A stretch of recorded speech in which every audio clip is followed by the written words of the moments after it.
నమస్తే అని నేను అపర్ణ. భారతీయ సంస్కృతికి స్వాగతం. తిరుప్పావై 20వ పాసురం.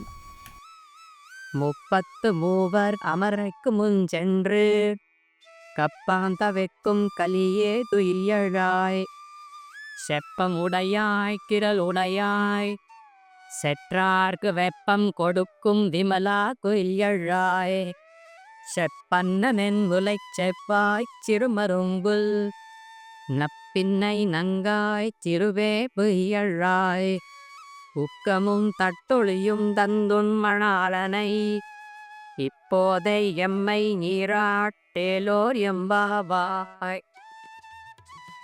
ఈ పాసురంలో ఆండాళ్ తమకు శ్రీకృష్ణుని దర్శన భాగ్యం కలిగించమని చెబుతూ నీలాదేవిని శ్రీకృష్ణుడిని మేల్కొల్పుతోంది.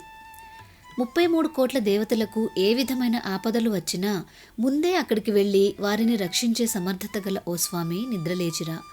ఆశ్రితులను రక్షించడానికి, వారి విరోధులను అంతం చేసే బలశాలి, ఆశ్రిత రక్షక, ఆశ్రితుల శత్రువులను నీ శత్రువులుగా భావించి వారికి భయజ్వరమును కలిగించేవాడా, నిద్ర నుండి మేల్కో స్వామి అని స్తుతిస్తూ మేల్కొలిపారు.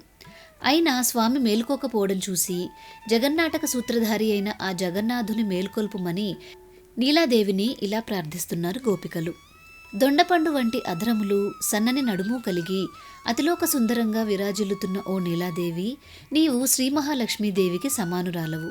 కరుణించి నీవైనా మేల్కొనవమ్మా, నేను లేచి మీకేం చేయాలి అంటావేమో విను. మన స్వామి అయిన శ్రీకృష్ణునికి శరీరంపై చిరుచెమట పట్టినప్పుడు దానిని ఉపశమింపచేయగా వీవన కైంకర్యం చేయడానికి ఒక దివ్యమైన విసనకర్రను ఇవ్వు. ప్రబోధ సమయంలో స్వామి ముఖపద్మము చూసుకోవడానికి ఒక దివ్య మణులతో కూడిన అద్దమునివ్వు. వీటన్నింటినీ మాకు అనుగ్రహించి స్వామిని మేలుకొలిపి మమ్ము అతనితో కూర్చి మంగళస్నానము చేయింపుము తల్లి. నీ అనుగ్రహం ఉంటేనే కదా మా ఈ వ్రతము మంగళకరంగా పూర్తవుతుంది అని గోదాదేవి, ఇతర గోపికలు నీలాదేవిని వేడుకుంటున్నారు ఈ పాసురంలో. మీకు ఈ వీడియో నచ్చినట్లయితే లైక్ చేసి మన భారతీయ సంస్కృతి ఛానల్ని సబ్స్క్రైబ్ చేసుకోండి. మిగిలిన పాసురాలు కూడా చూడాలి అనుకుంటే బెల్ ఐకాన్ని యాక్టివేట్ చేసుకోండి. తిరిగి రేపటి రోజు పాసురంలో మళ్ళీ కలుసుకుందాం. నమస్కారం.